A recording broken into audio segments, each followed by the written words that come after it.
നമസ്കാരം. ആദ്യം നോക്കാം പ്രധാന വാർത്തകൾ.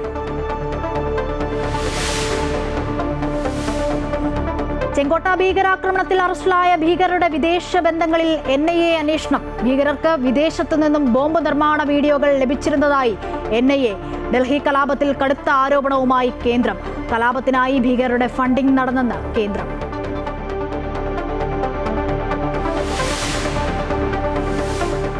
ശബരിമല സ്വർണ്ണക്കൊള്ളയിൽ ദേവസ്വം മുൻ മന്ത്രി കടകംപള്ളി സുരേന്ദ്രനെയും ചോദ്യം ചെയ്തേക്കും. പത്മകുമാറിന്റെ റിമാൻഡ് റിപ്പോർട്ടിൽ ഗുരുതര കുറ്റകൃത്യങ്ങൾ. 2019 ദേവസ്വം ബോർഡ് യോഗത്തിൽ ചെമ്പുപാളികൾ എന്ന് പത്മകുമാർ സ്വന്തം കൈപ്പടയിൽ എഴുതി. ഉണ്ണികൃഷ്ണൻ പോറ്റിക്ക് സ്വർണ്ണപ്പാളി കൈമാറാൻ ബോർഡിൽ ആദ്യം നിർദ്ദേശിച്ചത് പത്മകുമാർ.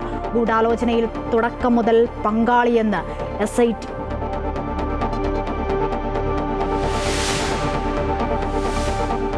ദുബായ് എയർ ഷോയ്ക്കിടെ ഇന്ത്യൻ യുദ്ധവിമാനം തേജസ് തകർന്നു. പൈലറ്റിന് വീരമൃത്യു. ആഭ്യന്തര അന്വേഷണം പ്രഖ്യാപിച്ച വ്യോമസേന. അപകടം അൽ മക്തൂം വിമാനത്താവളത്തിനരികെ.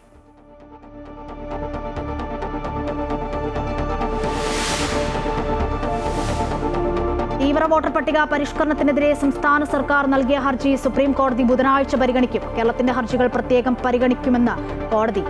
തെരഞ്ഞെടുപ്പ് കമ്മീഷന് നോട്ടീസ് അയച്ചു. സ്റ്റേ ചെയ്യണമെന്ന ആവശ്യം ഹർജിക്കാർ ഇന്ന് ഉന്നയിച്ചില്ല.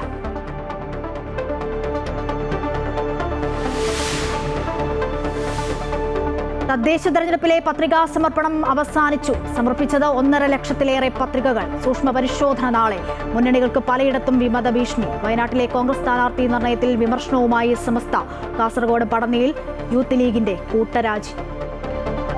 ചെങ്കോട്ട ഭീകരാക്രമണത്തിൽ അറസ്റ്റിലായ ഭീകരരുടെ വിദേശ ബന്ധങ്ങൾ കേന്ദ്രീകരിച്ച് അന്വേഷണം തുടങ്ങിയ NIA. ഭീകരർക്ക് വിദേശത്തു നിന്നും ബോംബ് നിർമ്മാണ വീഡിയോകൾ ലഭിച്ചിരുന്നതായി NIA കണ്ടെത്തി. ഭീകരാക്രമണത്തിന് നേതൃത്വം നൽകിയ ഷഹീൻ സെയ്ദ് ഉണ്ടായിരുന്ന ഉത്തർപ്രദേശിലെ കാൺപൂരിൽ കൂടുതൽ അന്വേഷണവും തുടങ്ങിയിട്ടുണ്ട്. അതിനിടെ സ്ഫോടനത്തിന്റെ പശ്ചാത്തലത്തിൽ മുൻകരുതൽ നടപടികളും സുരക്ഷയും കർശനമാക്കാൻ ഡൽഹി ലഫ്റ്റനന്റ് ഗവർണർ നിർദ്ദേശം നൽകി. ചെങ്കോട്ട ഭീകരാക്രമണത്തിന് ശേഷം കിട്ടിയ നിർണായക വിവരങ്ങൾ അനുസരിച്ചാണ് ദേശീയ അന്വേഷണ ഏജൻസി അന്വേഷണം ഊർജിതമാക്കിയിട്ടുള്ളത്. കേസിൽ ഇതുവരെ 6 പേരെയാണ് NIA അറസ്റ്റ് ചെയ്തത്. ഭീകര സംഘത്തിലെ ഡോക്ടർ മുസമ്മലിന് വിദേശത്തുള്ള ഒരാൾ 42 ബോംബ് നിർമ്മാണ വീഡിയോകൾ അയച്ചു നൽകിയതായി NIA കണ്ടെത്തി. വിദേശത്തുള്ള ഹൻസുള്ള, നിസാർ, ഉകാസ എന്നിവരുടെ പങ്ക് അന്വേഷണ സംഘം പരിശോധിച്ചു വരികയാണ്. ഇത് ഇവരുടെ വ്യാജ പേരുകളോ കോഡ് നാമമോ ആയിരിക്കാമെന്നും നിഗമനമുണ്ട്.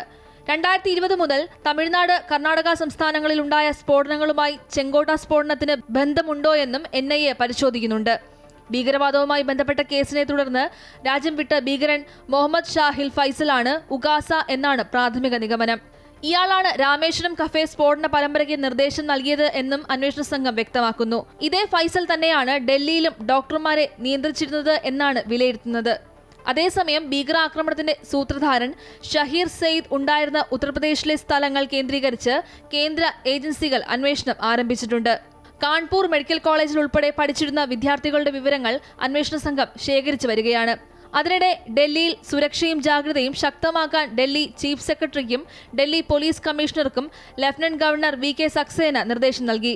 കൂടുതൽ അളവിൽ അമോണിയം നൈട്രേറ്റ് വാങ്ങുന്നവരുടെയും വിദേശ രാജ്യങ്ങളിൽ നിന്ന് മെഡിക്കൽ യോഗ്യത നേടുന്നവരുടെയും വിവരങ്ങൾ പോലീസ് സൂക്ഷിക്കണം. സെക്കൻഡ് ഹാൻഡ് വാഹന വിൽപ്പനയിൽ ജാഗ്രത പുലർത്തണം തുടങ്ങിയവയാണ് നിർദ്ദേശങ്ങൾ. വാഹനത്തിന്റെ യഥാർത്ഥ ഉടമയും രജിസ്റ്റേർഡ് ഉടമയും 2 പേർ ആകാൻ പാടില്ലെന്നും നിർദ്ദേശം നൽകിയിട്ടുണ്ട്. അമൃത ന്യൂസ്, ന്യൂഡൽഹി.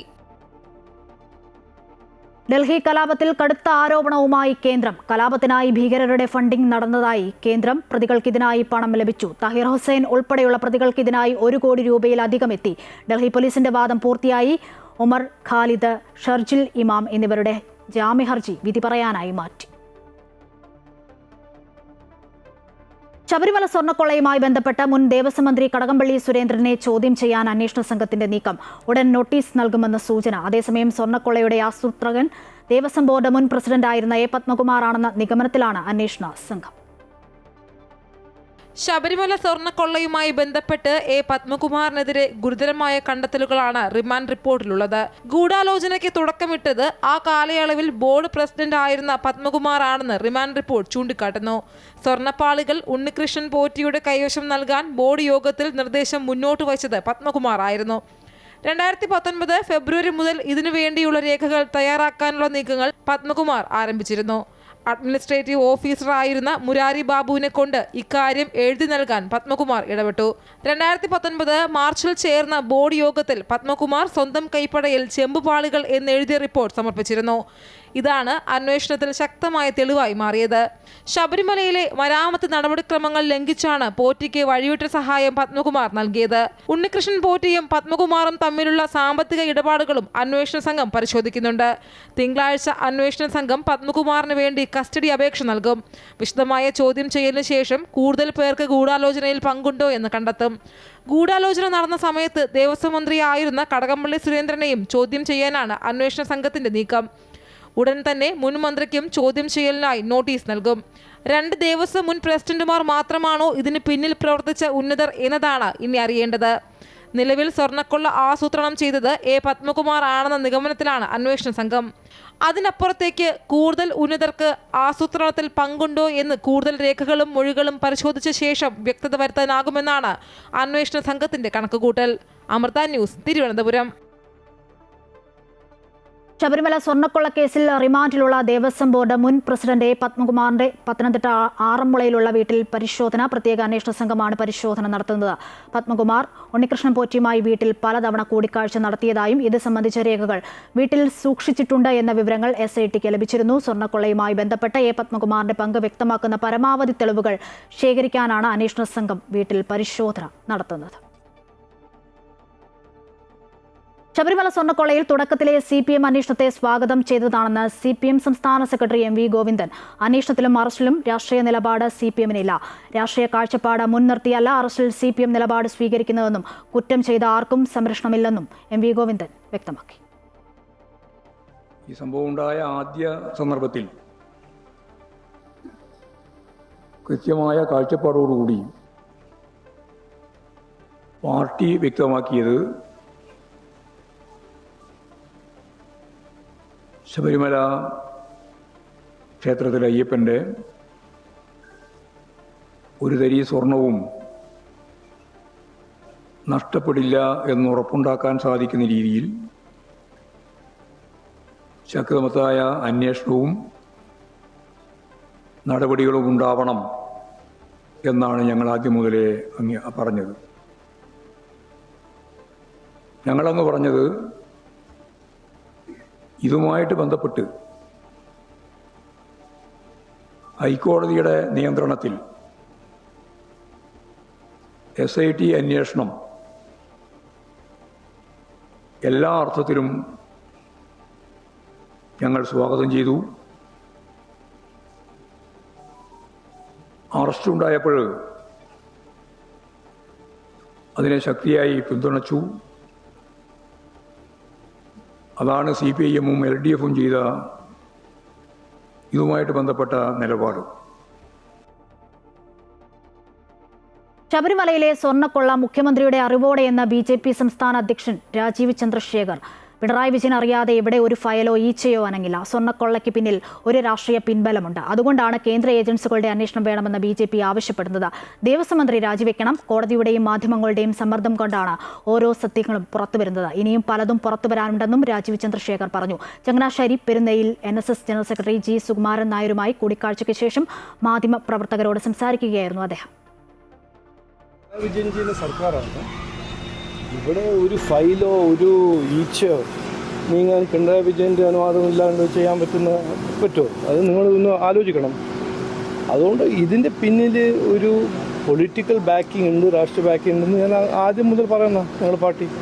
അതുകൊണ്ടല്ലേ ഞങ്ങൾ പറഞ്ഞത് സെൻട്രൽ ഗവൺമെൻറ് ഏജൻസി അന്വേഷിക്കണം. അതുകൊണ്ടല്ലേ ഞങ്ങൾ പറഞ്ഞത് ദേവസ്വം മന്ത്രി രാജിവെക്കണം. അപ്പോൾ ഇതെല്ലാം നമ്മൾ കാണുന്നല്ലേ. ഇത് മാധ്യമ സുഹൃത്ത് അവരുടെ പ്രഷറും കോർട്ടിൻ്റെ നിലപാടും അവരുടെ ഇടപാടും അതുകൊണ്ടല്ലേ ഈ സത്യം ഓരോന്നായിട്ട് ഓരോ സ്റ്റെപ്പിൽ വരുന്നത്.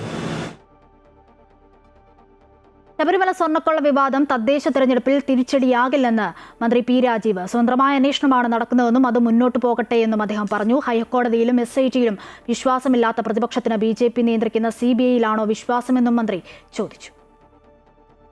ഹൈക്കോടതിയുടെ അന്വേഷണം മേൽനോട്ടത്തിൽ ഒരു പ്രത്യേക ടീം അന്വേഷിക്കുകയാണ്. ആ ടീമും വന്നു കഴിഞ്ഞു. അത് നിങ്ങൾ അംഗീകരിക്കണം.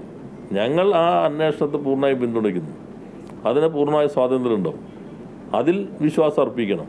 ഹൈക്കോടതി വിശ്വാസമില്ല ഞങ്ങൾക്ക് CBI ആണ് വിശ്വാസം എന്ന് പറഞ്ഞിട്ടാണ് ഈ അന്വേഷണ സംവിധാനത്തോട് വിശ്വാസമില്ലാതെയാണ് നിയമസഭ തുടർച്ചയായിട്ട് ബഹിഷ്കരിച്ചുകൊണ്ടിരുന്നത്. അപ്പോൾ ഞങ്ങൾ അന്നത്തെ സ്റ്റാൻഡിൽ തന്നെ നിൽക്കുന്നു. ഇപ്പോഴത്തെ അന്വേഷണം നടക്കുന്നു. അന്വേഷണം സ്വതന്ത്രമായി നടക്കട്ടെ. ആര് കുറ്റം ചെയ്താലും അവർ നിയമത്തിൻ്റെ മുൻപിൽ വരും. ആ പൂർണ്ണമായ നിലപാട് ഞങ്ങൾ അന്ന് എടുത്തു. അന്ന് ഇതിന് അംഗീകരിക്കാതിരുന്ന ആളുകൾ ഇപ്പോൾ അവരുടെ നിലപാടെന്ത്? നിയമസഭ ഇത്രയും ദിവസം ബഹിഷ്കരിച്ചു. ജനങ്ങൾ അംഗീകാരം നൽകിയ പ്രശ്നത്തിൽ ഹൈക്കോടതിയുടെ അന്വേഷണ സംഘത്തെ പോലും ഞങ്ങൾ അനുവദിക്കില്ല എന്ന് പറഞ്ഞ് നിയമസഭ ബഹിഷ്കരിച്ചവരാണ് യഥാർത്ഥത്തിൽ അതിന് മാപ്പ് പറയേണ്ടത്. ഞങ്ങൾക്ക് തെറ്റുപറ്റിപ്പോയി എന്ന് അവർ പറയാൻ തയ്യാറാകുകയാണ് വേണ്ടത്. ദുബായ് എയർ ഷോയിൽ പ്രകടനത്തിൽ പങ്കെടുത്ത ഇന്ത്യൻ വ്യോമസേനയുടെ തേജസ് യുദ്ധവിമാനം തകർന്നു വീണു. പൈലറ്റിന് വീരമൃത്യു. ദുബായ് അൽ മക്തൂം അന്താരാഷ്ട്ര വിമാനത്താവളത്തിനരികെയാണ് അപകടമുണ്ടായത്. പ്രാദേശിക സമയം ഉച്ചയ്ക്ക് 2:10 വിമാനം തകർന്നു വീണത്.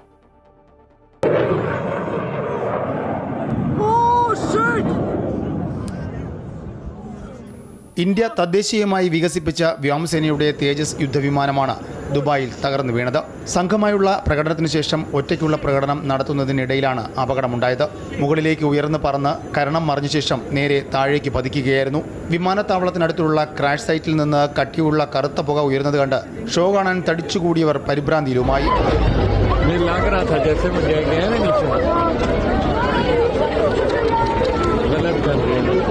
ദുബായ് അൽ മക്തൂം അന്താരാഷ്ട്ര വിമാനത്താവളത്തിനരികെയാണ് അപകടമുണ്ടായത്. അപകടത്തിൻ്റെ കാരണം വ്യക്തമല്ല. അപകടത്തെ തുടർന്ന് ദുബായ് എയർ ഷോ നിർത്തിവെച്ചു. ദുബായ് എയർ ഷോ 2025 IAF-ന്റെ പ്രകടനമാണ് അവസാന ദിവസമായ ഇന്ന് നടന്നത്. ദുബായ് എയർ ഷോയിൽ കാഴ്ചക്കാർക്കായി തുറന്നിരുന്ന തേജസ് യുദ്ധവിമാനത്തിന്റെ പ്രദർശനവും നിർത്തിവെച്ചു. അഭ്യാസ പ്രകടനം നടത്തിയ വിമാനത്തിന് പുറമെ കാഴ്ചക്കാർക്കായി ഗ്രൗണ്ടിൽ മറ്റൊരു വിമാനം കൂടി ഉണ്ടായിരുന്നു. തമിഴ്നാട്ടിലെ സുലൂർ വ്യോമത്താവളത്തിൽ നിന്നാണ് വിമാനം UAE-യിൽ എത്തിയിരുന്നത്.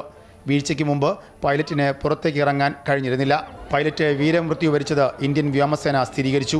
ഹിന്ദുസ്ഥാൻ ഡെവലപ്മെന്റ് ഏജൻസിയും ഹിന്ദുസ്ഥാൻ എയറോനോട്ടിക്സ് ലിമിറ്റഡും സംയുക്തമായി വികസിപ്പിച്ച തേജസ് യുദ്ധവിമാനം 2016 ഇന്ത്യൻ വ്യോമസേനയ്ക്ക് കൈമാറിയത്. പോരാട്ടശേഷി വർദ്ധിപ്പിക്കുന്നതിന് HLL-ന്റെ മേൽനോട്ടത്തിൽ പുറത്തിറക്കിയ ഏറ്റവും നൂതനമായ ഒരു പതിപ്പാണ് ഈ വിമാനം. 2 വർഷത്തിലൊരിക്കൽ സംഘടിപ്പിക്കുന്ന വ്യോമയാന മേഖലയിലെ ആഗോള പ്രശസ്തമായ ദുബായ് എയർ ഷോ നവംബർ 17 ആരംഭിച്ചത്. മേളയിൽ ഇത്തവണ 1500-ലേറെ പ്രമുഖ കമ്പനികളുടെയും സ്ഥാപനങ്ങളുടെയും പ്രദർശനമുണ്ടായിരുന്നു. News desk Amrita news. തീവ്ര വോട്ടർ പട്ടിക പരിഷ്കരണത്തിനെതിരെ സംസ്ഥാന സർക്കാർ നൽകിയ ഹർജി സുപ്രീംകോടതി ബുധനാഴ്ച പരിഗണിക്കും. ഹർജിയിൽ തെരഞ്ഞെടുപ്പ് കമ്മീഷന് കോടതി നോട്ടീസ് അയച്ചു. അതേസമയം നടപടികൾ സ്റ്റേ ചെയ്യണമെന്ന ആവശ്യമെന്ന് ഹർജിക്കാർ കോടതിയിൽ ഉന്നയിച്ചില്ല.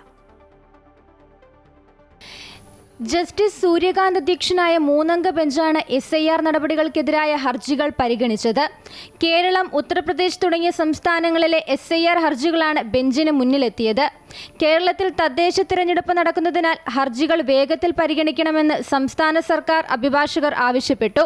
ഇതോടെയാണ് 26-ന് ഹർജി പരിഗണിക്കാൻ സുപ്രീം കോടതി തീരുമാനിച്ചത്. ഹർജിയിൽ തിരഞ്ഞെടുപ്പ് കമ്മീഷന് സുപ്രീം കോടതി നോട്ടീസ് അയച്ചിട്ടുണ്ട്. ഉത്തർപ്രദേശിലെ SIR നടപടികളിലും കമ്മീഷന് നോട്ടീസുണ്ട്. നടപടികൾ സ്റ്റേ ചെയ്യണമെന്ന ആവശ്യം ഇന്ന് ഹർജിക്കാർ കോടതിയിൽ ഉന്നയിച്ചില്ല. തെരഞ്ഞെടുപ്പ് കമ്മീഷനെ കേട്ടതിന് ശേഷം മാത്രമേ ഒരു ഇടക്കാല ഉത്തരവ് പാസ്സാക്കാൻ പറ്റുള്ളൂ എന്ന കോടതി പറഞ്ഞത്. മാത്രമല്ല, കേരള കേസുകൾ മറ്റുള്ള കേസുകളുമായിട്ട് വ്യത്യാസമുണ്ടെന്നും ഇന്ന് കോടതി പറഞ്ഞു. അതുകൊണ്ട് കേരള കേസുകൾ മാത്രമാണ് 26-ന് പരിഗണിക്കുകയുള്ളൂ. ബാക്കിയുള്ള കേസുകളെല്ലാം ഡിസംബർ 1-ാമത്തെ ആഴ്ചയെ പരിഗണിക്കുകയുള്ളൂ എന്നും കോടതി പറഞ്ഞു. അപ്പോൾ കേരളത്തിന്റെ കേസ് ഒരു വേറിട്ട കേസാണ്, വ്യത്യസ്ത കേസാണ് എന്നുള്ളതും കോടതിക്ക് ബോധ്യപ്പെട്ടിട്ടുണ്ട്. പക്ഷേ തെരഞ്ഞെടുപ്പ് കമ്മീഷൻ ഇന്ന് ഹാജരാവാത്തത് കൊണ്ട് ഇടക്കാല ഉത്തരവുകൾ ഇന്ന് പാസ്സാക്കാൻ പറ്റില്ല. അപ്പോൾ എന്തായാലും അടുത്ത ദിവസം, അതായത് ഏറ്റവും അടുത്ത ദിവസം പരിഗണിക്കാമെന്ന് പറഞ്ഞിട്ടാണ് 26-ാം തീയതിക്ക് വെച്ചിരിക്കുന്നത്. സംസ്ഥാന സർക്കാരിന് പുറമെ CPM, കോൺഗ്രസ്, മുസ്ലിം ലീഗ്, CPI പാർട്ടികളാണ് SIR-നെതിരെ സുപ്രീം കോടതിയെ സമീപിച്ചത്. തദ്ദേശ തിരഞ്ഞെടുപ്പിനിടെ SIR നടത്തുന്നത് പ്രശ്നങ്ങൾ സൃഷ്ടിക്കുമെന്നാണ് കേരളത്തിന്റെ വാദം. അതേസമയം SIR നടപടികൾ നിർത്തിവെക്കണമെന്നുള്ളതാണ് രാഷ്ട്രീയ പാർട്ടികളുടെ ആവശ്യം. SIR ഭരണഘടനാ വിരുദ്ധമാണ് എന്നാണ് പാർട്ടികളുടെ ഹർജികളിലെ വാദം. അമൃത ന്യൂസ്, ന്യൂഡൽഹി.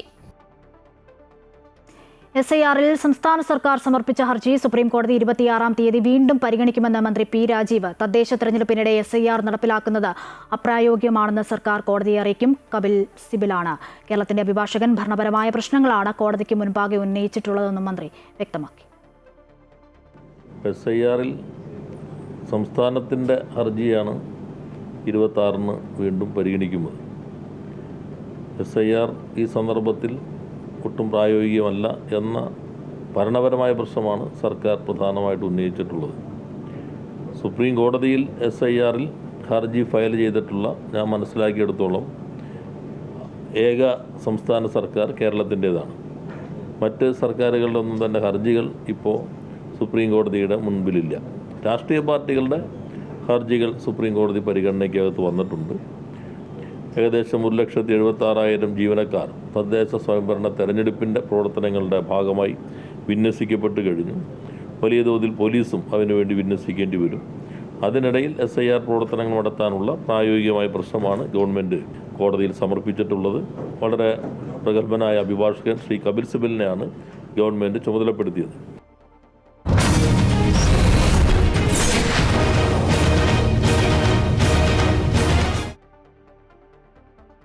തദ്ദേശ തെരഞ്ഞെടുപ്പിലെ പത്രികാ സമർപ്പണം അവസാനിച്ചു. 1.5 ലക്ഷത്തിലേറെ പത്രികകളാണ് സമർപ്പിച്ചത്. സൂക്ഷ്മ പരിശോധന നാളെ നടക്കും.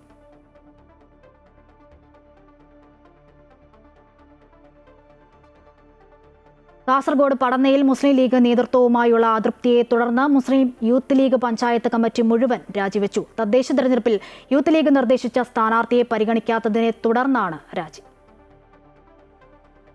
പടന്ന പഞ്ചായത്തിൽ തദ്ദേശ തിരഞ്ഞെടുപ്പ് സ്ഥാനാർത്ഥി നിർണയവുമായി ബന്ധപ്പെട്ട UDFിലെ തർക്കം രൂക്ഷമായതോടെയാണ് മുസ്ലിം യൂത്ത് ലീഗ് പഞ്ചായത്ത് കമ്മിറ്റി ഒന്നടങ്കം രാജിവെച്ചത്. തദ്ദേശ തിരഞ്ഞെടുപ്പിൽ യൂത്ത് ലീഗ് നിർദ്ദേശിച്ച സ്ഥാനാർത്ഥികളെ മുസ്ലിം ലീഗ് പരിഗണിച്ചിരുന്നില്ല. ലീഗിന് സ്വാധീനമുള്ള വാർഡ് കോൺഗ്രസിന് നൽകിയതിനെതിരെ യൂത്ത് ലീഗ് പ്രവർത്തകർ പരസ്യമായി പ്രതിഷേധമുയർത്തി ലീഗ് പഞ്ചായത്ത് കമ്മിറ്റി ഓഫീസിൽ നേതാക്കളെ 2 ദിവസം മുൻപ് ഉപരോധിച്ചിരുന്നു. വർഷങ്ങളായി പടന്ന ഗവൺമെന്റ് UP സ്കൂളിലെ വിദ്യാർത്ഥികളും ടൗൺ ക്ലബിലെ യുവാക്കളും ഉപയോഗിക്കുന്ന പടന്ന മുസ്ലിം ജമാഅത്ത് കമ്മിറ്റിയുടെ നിയന്ത്രണത്തിലുള്ള മൈതാനത്ത് ഓഡിറ്റോറിയം നിർമ്മിക്കുന്നതിനെതിരെ യൂത്ത് ലീഗ് പ്രവർത്തകരിൽ നിന്നുണ്ടായ എതിർപ്പ് പരിഗണിച്ചില്ല. പടന്ന പഞ്ചായത്തിലെ 6 വാർഡുകളിൽ ലീഗ് പ്രവർത്തകരെ പരിഗണിക്കാതെ സ്ഥാനാർത്ഥികളെ നിർണയിച്ചുവെന്നും വിമർശനമുണ്ട്. പ്രതിഷേധമുയർത്തിയതിന് പിന്നാലെ യൂത്ത് ലീഗ് കമ്മിറ്റിയെ തെരഞ്ഞെടുത്തത് ശരിയായ രീതിയിലല്ലെന്നും കമ്മിറ്റിക്ക് വിശ്വാസ്യത ഇല്ലെന്നും വിമർശനമുയർത്തി ചില മുസ്ലിം ലീഗ് നേതാക്കൾ രംഗത്തെത്തി. ഇതേ തുടർന്ന് Youth League panchayat committee president Khamarudheen, general secretary Muhammad Kunhi, treasurer Jaleel ഓരിമുക്ക് തുടങ്ങിയവരാണ് രാജിവെച്ചത്. തദ്ദേശ തിരഞ്ഞെടുപ്പുമായി ബന്ധപ്പെട്ട് യൂത്ത് ലീഗ് കമ്മിറ്റിക്കെതിരെ വിമർശനവും ആക്ഷേപവും ഉയർത്തിയ സാഹചര്യത്തിൽ കമ്മിറ്റി ഒരുമിച്ച് രാജിവെക്കുന്നുവെന്നാണ് മുസ്ലിം യൂത്ത് ലീഗ് തൃക്കരിപ്പൂർ മണ്ഡലം കമ്മിറ്റിക്ക് നൽകിയ കത്തിൽ പറയുന്നത്. നവംബർ 2 ചേർന്ന കൺവെൻഷനിൽ തെരഞ്ഞെടുത്ത കമ്മിറ്റിയാണ് ലീഗ് നേതൃത്വവുമായുള്ള തർക്കത്തെ തുടർന്ന് ഒരുമിച്ച് രാജിവെച്ചത്. അമൃത ന്യൂസ്, കാസർഗോഡ്. BJP സംസ്ഥാന വൈസ് പ്രസിഡന്റും ശാസ്തമംഗലം വാർഡിലെ BJP സ്ഥാനാർത്ഥിയുമായ R. ശ്രീലേഖ IPS നാമനിർദ്ദേശ പത്രിക സമർപ്പിച്ചു. തിരുവനന്തപുരം കോർപ്പറേഷൻ ഓഫീസിലെത്തിയാണ് പത്രിക സമർപ്പിച്ചത്. പ്രചാരണം ഇനി കൂടുതൽ ശക്തമാക്കുമെന്നും അഴിമതിരഹിത ഭരണവും വികസിത കേരളവുമാണ് BJP ലക്ഷ്യം വെക്കുന്നതെന്നും R. ശ്രീലേഖ പറഞ്ഞു. അനന്തപുരിയുമാണ് അത് മുഖ്യമായിട്ടും അതുതന്നെയാണ് ജനങ്ങളും ഇങ്ങോട്ട് പറയുന്നത്. ഞങ്ങൾക്കും വേണ്ടത് അഴിമതിരഹിത ഭരണവും ഒരു വികസനവുമാണെന്നാണ് അവർ പറയുന്നത്. അപ്പോൾ അതുതന്നെ ഞങ്ങളുടെ മുദ്രാവാക്യം അവർ ഏറ്റുപറയുന്നത് കേട്ടിട്ട് സന്തോഷം തോന്നുന്നു. വയനാട്ടിൽ കോൺഗ്രസിനെ പ്രതിസന്ധിയിലാക്കി വിമത സ്ഥാനാർത്ഥി. യൂത്ത് കോൺഗ്രസ് സംസ്ഥാന സെക്രട്ടറി ജഷീർ പള്ളിവയൽ ജില്ലാ പഞ്ചായത്തിലേക്ക് പത്രിക സമർപ്പിച്ചു. സ്ഥാനാർത്ഥികളെ പ്രഖ്യാപിക്കുന്നതിൽ DCC നേതൃത്വം പരാജയപ്പെട്ടെന്ന് ജംഷീർ പള്ളിവയൽ ആരോപിച്ചിരുന്നു. വിവരങ്ങളുമായി വയനാട്ടിൽ നിന്നും രതീഷ് ചേരുന്നു. രതീഷ്, ഒന്നാമതേ ഈ കോൺഗ്രസിൽ പലവിധ പ്രശ്നങ്ങൾ, പടലപ്പിണക്കങ്ങളൊക്കെ നമ്മൾ കണ്ടതാണ്. അതിനിടയിലാണ് ഇത്തരത്തിൽ കോൺഗ്രസിന് തലവേദനയായി വിമത സ്ഥാനാർത്ഥി എത്തുന്നത് എന്നതും ശ്രദ്ധേയമാണല്ലോ. വയനാട് ജില്ലാ പഞ്ചായത്തിലേക്കുള്ള കോൺഗ്രസ് സ്ഥാനാർത്ഥികളെ പ്രഖ്യാപിച്ചതിൽ പ്രശ്നങ്ങളെല്ലാം പരിഹരിച്ചുവെന്ന് രാവിലെ DCC പ്രസിഡന്റ് പറഞ്ഞെങ്കിലും ഇപ്പോൾ കോൺഗ്രസിനെ വെട്ടിലാക്കിക്കൊണ്ട് യൂത്ത് കോൺഗ്രസിന്റെ സംസ്ഥാന സെക്രട്ടറി ജഷീർ പള്ളിവയൽ വിമത സ്ഥാനാർത്ഥിയായി പത്രിക സമർപ്പിച്ചിരിക്കുകയാണ്. തോമാട്ടുചാൽ ഡിവിഷനിലാണ് ജഷീർ പള്ളിവയൽ മത്സരിക്കുന്നത്. നേരത്തെ മത്സര രംഗത്തേക്ക് ജഷീർ പള്ളിവയൽ താല്പര്യം അറിയിച്ചിരുന്നു. പക്ഷേ അദ്ദേഹം ആവശ്യപ്പെട്ട സീറ്റ് നൽകാൻ തയ്യാറായില്ല. ഒടുവിൽ അദ്ദേഹത്തെ വെട്ടിക്കൊണ്ട് 6 മാസം മുന്നേ പാർട്ടിയിൽ നിന്ന് പുറത്താക്കിയ VK ശശീന്ദ്രനെയാണ് DCC നേതൃത്വം സ്ഥാനാർത്ഥിയാക്കിയത്. ഇതിൽ ശുഭിതനായിക്കൊണ്ട് തന്നെയാണ് ജഷീർ പള്ളിവയൽ ഇപ്പോൾ നിരവധി പ്രവർത്തകരോടൊപ്പം തന്നെ കളക്ടറേറ്റിലെത്തി നാമനിർദ്ദേശ പത്രിക സമർപ്പിച്ചിരിക്കുന്നത്. ഏതായാലും ജില്ലാ പഞ്ചായത്ത് ഭരണം നിലനിർത്തുക എന്ന് ലക്ഷ്യമിട്ടുകൊണ്ട് പ്രചാരണം ആരംഭിച്ച കോൺഗ്രസിനും UDF-നും കനത്ത വെല്ലുവിളിയാണ് ജഷീർ പള്ളിവയലിലൂടെ ലഭിച്ചിരിക്കുന്നത്. കാരണം ഈ സീറ്റ് നഷ്ടപ്പെട്ടാൽ അത് ഭരണം നഷ്ടപ്പെടുന്ന സാഹചര്യത്തിലേക്ക് കാര്യങ്ങൾ കൊണ്ടുപോകും. ഏതായാലും ഇപ്പോൾ കോൺഗ്രസിൽ വലിയ പ്രതിസന്ധികൾ, നിലവിൽ യാതൊരുവിധ പ്രതിസന്ധികളില്ലെന്ന് പറഞ്ഞിരുന്നു. പക്ഷേ സ്ഥാനാർത്ഥി നിർണയത്തിലടക്കം കനത്ത ഭിന്നിപ്പും പ്രശ്നങ്ങളും ഉണ്ടായിരുന്ന എല്ലാ പ്രതിസന്ധികളും പരിഹരിച്ചാണ് കഴിഞ്ഞ ദിവസം രാത്രി 10 മണിയോടുകൂടി തന്നെ ഒരു അന്തിമ ലിസ്റ്റ് DCC നേതൃത്വം പ്രഖ്യാപിച്ചത്. പക്ഷേ ആ ലിസ്റ്റിൽ ജഷീർ പള്ളിവയൽ ഉൾപ്പെട്ടില്ല. ഇതിൽ പ്രകോപിതനായാണ് ഇപ്പോൾ കോൺഗ്രസ് നേതൃത്വത്തിനെതിരെ രൂക്ഷ വിമർശനം ഉന്നയിച്ചുകൊണ്ട് ജഷീർ പള്ളിവയൽ വിമത സ്ഥാനാർത്ഥിയായി രംഗത്ത് വന്നിരിക്കുന്നത്. വിവരങ്ങളാണ് രതീഷ് വയനാട്ടിൽ നിന്നും നൽകിയത്. കോൺഗ്രസ് പാർട്ടി തെറ്റുതിരുത്താൻ തയ്യാറായില്ല എങ്കിൽ ജനവിധിയിലൂടെ വോട്ടർമാർ പാർട്ടിയെ തിരുത്തുമെന്ന് തോമാട്ടുചാൽ ഡിവിഷനിൽ വിമത സ്ഥാനാർത്ഥിയായി മത്സരിക്കുന്ന ജഷീർ പള്ളിവയൽ. എതിർ പാർട്ടിയിലെ പലരും വിളിച്ചിട്ടും കോൺഗ്രസിലെ നേതാക്കൾ അവഗണിച്ചു. മത്സരരംഗത്ത് ഉറച്ചു നിൽക്കുമെന്നും ജഷീർ പള്ളിവയൽ പറഞ്ഞു. ഇന്ന് നോമിനേഷൻ കൊടുത്ത അവസാന തീയതി ഇന്നലെയാണ് രാത്രി 10 മണിയോട് കൂടിയാണ് പ്രഖ്യാപനം. എന്നിട്ടും ഇപ്പോഴും പാർട്ടി തിരുത്തുമെന്നാണ് വിശ്വസിക്കുന്നത്. അതായത് പാർട്ടി സ്വാഭാവികമായും എൻ്റെ പേരുണ്ട് എന്ന് പറയപ്പെടുന്നു. ആ പേരിന് വിശ്വാസത്തിലാണല്ലോ നമ്മൾ മറ്റുള്ള മേഖലയിലേക്ക് പോകാൻ തയ്യാറാകാതെ അവിടെ അവരുടെ ഫോൺ കോളോ അല്ലെങ്കിൽ അത്തരത്തിൽ ലിസ്റ്റുമായി കാതോർക്കുന്ന ഒരു കാര്യങ്ങളിലേക്ക് നമ്മൾ പോയത്. സ്വാഭാവികം പാർട്ടിക്ക് തിരുത്താലോ. പാർട്ടി തിരുത്തിയിട്ടില്ലെങ്കിൽ പാർട്ടിയെ തിരുത്താനുള്ള ഒരു വിധിയാണ് ജനവിധി. ആ ജനവിധിയിൽ മത്സരമായിട്ട് ആ ജനവിധിയിൽ ഞങ്ങൾ മുന്നോട്ട് പോകും. അത് പാർട്ടിക്ക് ക്ഷീണമാകാതിരിക്കണം. എന്നെ സ്നേഹിക്കുന്ന, എൻ്റെ പ്രവർത്തനത്തെ സ്നേഹിക്കുന്ന ഒരുപാട് ആളുകൾ വയനാട്ടിൽ മാത്രമല്ല കേരളത്തിനുടനീളമുണ്ട്. അവർ തെറ്റിദ്ധരിക്കപ്പെടരുത്. അതുകൊണ്ടാണ് ഞാൻ ഇത്തരത്തിൽ വൈകാരികമായി സംസാരിച്ചത്, ഇത്തരത്തിൽ പറഞ്ഞത്. സ്വാഭാവികമായും 2 മണിക്ക് നോമിനേഷൻ കൊടുക്കാൻ തയ്യാറായപ്പോഴും 4 മണി വരെ എന്നെ കാതോർത്തത് എൻ്റെ മാധ്യമ സുഹൃത്തുക്കളാണ്. മാധ്യമ സുഹൃത്തുക്കളെ കുറിച്ച് പലതും പറയാൻ പലരും ആഗ്രഹിക്കാറുണ്ട്, പല കാര്യങ്ങളും പറയാറുണ്ട്. പക്ഷെ ഒരു കാര്യം അഭിമാനത്തോടു കൂടി പറയുകയാണ്, വയനാട് ജില്ലക്കകത്തെ ഈ മാധ്യമ റിപ്പോർട്ടിലുള്ള ആളുകൾ അല്ലെങ്കിൽ റിപ്പോർട്ടർമാർ, ഈ ക്യാമറമാൻമാർ, ഇവരെന്നോട് പറഞ്ഞത് ജഷീറെ 6 തവണ അല്ലെങ്കിൽ 7 തവണ നീ ആലോചിച്ച് നിങ്ങൾക്ക് ഈ മുന്നോട്ട് പോകണം, നിന്റെ ജീവിതം ഇൻവെസ്റ്റ് ചെയ്തിരിക്കുന്നത് ഈ പാർട്ടിക്ക് വേണ്ടിയാണ് എന്ന് പറഞ്ഞ മാധ്യമപ്രവർത്തകർ കാണിച്ച മാന്യത എന്റെ പാർട്ടി കാണിക്കും എന്നതാണ് എന്റെ പ്രതീക്ഷ.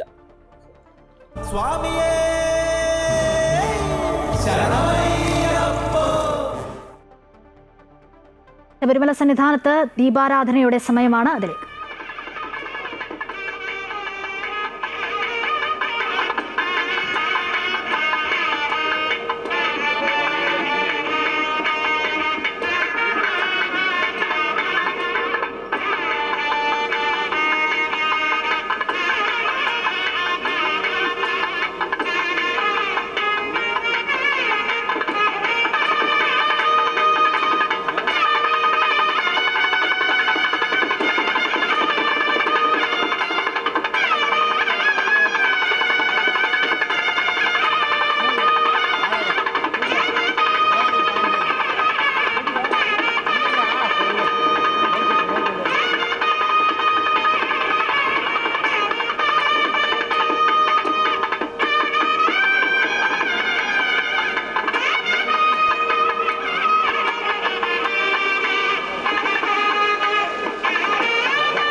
ശബരിമല സന്നിധാനത്ത് അല്പസമയത്തിനകം ദീപാരാധന ആരംഭിക്കും.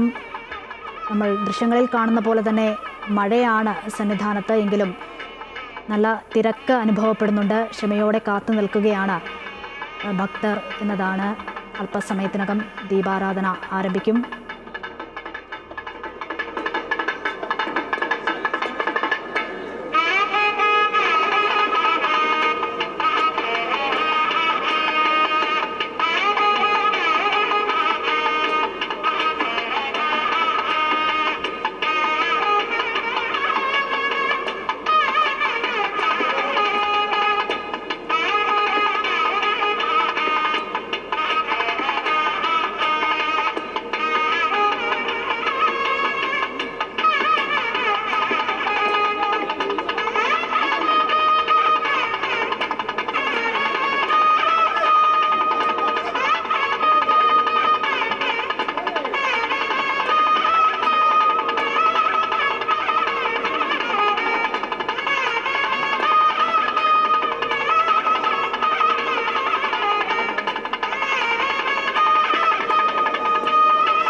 ശബരിമല സന്നിധാനത്ത് ദീപാരാധനയുടെ തത്സമയമാണ് പ്രേക്ഷകർ കണ്ടത്.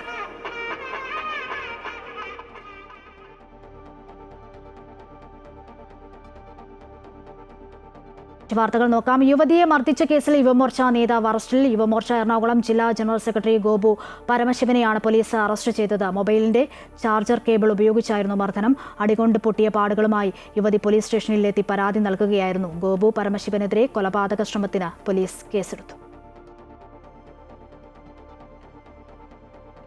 Pittappillil agencies real Onam scheme 2025 വിജയികളെ തിരഞ്ഞെടുത്തു. പാലാരിവട്ടം റിനെ ഹോട്ടലിൽ നടന്ന ചടങ്ങിൽ വിഗാർഡ് ഗ്രൂപ്പ് ഓഫ് കമ്പനി സ്ഥാപകൻ കൊച്ചൌസേപ്പ് ചിറ്റിലപ്പള്ളി മുഖ്യാതിഥിയായി. തിരഞ്ഞെടുക്കപ്പെട്ട buy and fly Europe trip വിജയികൾക്കും റിയൽ ഓണം സ്കീമിന്റെ ദിവസേനയുള്ള നറുക്കെടുപ്പിലെ വിജയികൾക്കും സമ്മാനങ്ങൾ കൈമാറി. ക്രിസ്മസ് ന്യൂ ഇയർ സമ്മാന പദ്ധതിയായ winter visit and win managing director Peter Paul Pittappillil തുടക്കം കുറിച്ചു. വാഗ്ദാനങ്ങൾക്കപ്പുറം അതുല്യമായ ഓഫറുകളുടെ യഥാർത്ഥ അനുഭവവും സത്യസന്ധതയുമാണ് പിട്ടാപ്പിള്ളിൽ നൽകുന്നതെന്നും ക്രിസ്മസ് പുതുവത്സര സമയത്ത് ഷോറൂം സന്ദർശിച്ചവർക്ക് പോലും സമ്മാന പദ്ധതിയിൽ അംഗമാകാമെന്നും അദ്ദേഹം പറഞ്ഞു. ടൈറ്റാൻ വാച്ചുകളുമായി സഹകരിച്ച് തിരഞ്ഞെടുക്കപ്പെട്ട ഷോറൂമുകളിൽ ഷോപ്പ് ഇൻ ഷോപ്പ് സൗകര്യമൊരുക്കുന്ന പദ്ധതിയുടെ പ്രഖ്യാപനവും ചടങ്ങിൽ നടന്നു.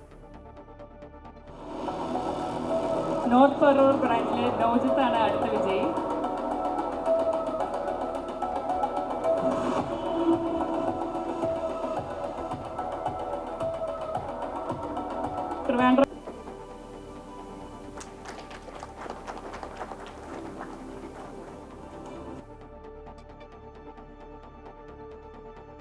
ഇടുക്കി വാഴത്തോപ്പ് ഗിരിജ്യോതി CMI പബ്ലിക് സ്കൂളിൽ ബസ് കയറി 4 വയസ്സുകാരി മരിച്ച സംഭവത്തിൽ സ്വമേധയാ കേസെടുത്ത ബാലാവകാശ കമ്മീഷൻ. സ്കൂൾ സേഫ്റ്റി പ്രോട്ടോകോൾ പാലിക്കാത്തതുകൊണ്ടാണ് അപകടം സംഭവിച്ചതെന്നാണ് ബാലാവകാശ കമ്മീഷന്റെ കണ്ടെത്തൽ. ഹേസൽ ബെന്നിന്റെ മരണം യാദൃശികമായി ഉണ്ടായതാണെന്ന് പറയാനാകില്ല. സ്കൂൾ ബസ് കോമ്പൗണ്ടിനുള്ളിൽ കയറിയാൽ പുറത്തിറങ്ങുന്ന കുട്ടികളെല്ലാം ക്ലാസ് മുറിയിൽ കയറിയ ശേഷം മാത്രമേ ബസ് പുറത്തേക്ക് കൊണ്ടുപോകാവൂ എന്നാണ് നിയമം. ഇത് ഉറപ്പുവരുത്തേണ്ടത് സ്കൂൾ പ്രിൻസിപ്പലിന്റെ ഉത്തരവാദിത്തമാണ്. ഗിരിജ്യോതി സ്കൂളിൽ ഇതൊന്നും ഉറപ്പാക്കിയിരുന്നില്ല എന്നും ബാലാവകാശ കമ്മീഷൻ അംഗം KK ഷാജു പറഞ്ഞു.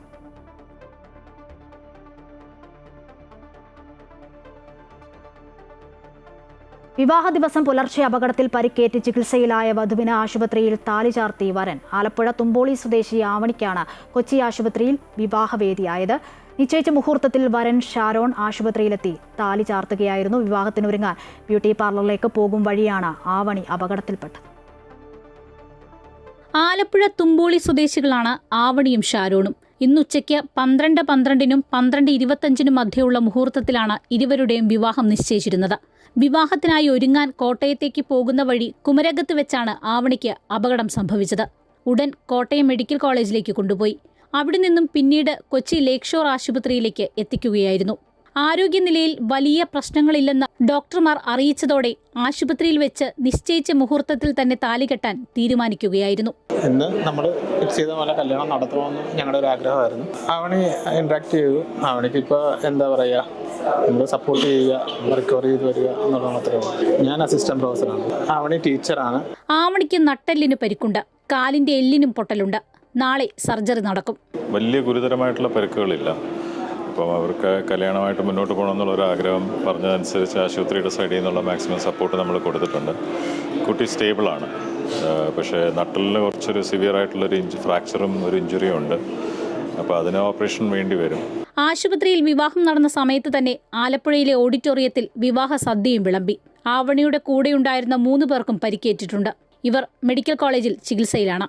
അമൃത ന്യൂസ്, കൊച്ചി.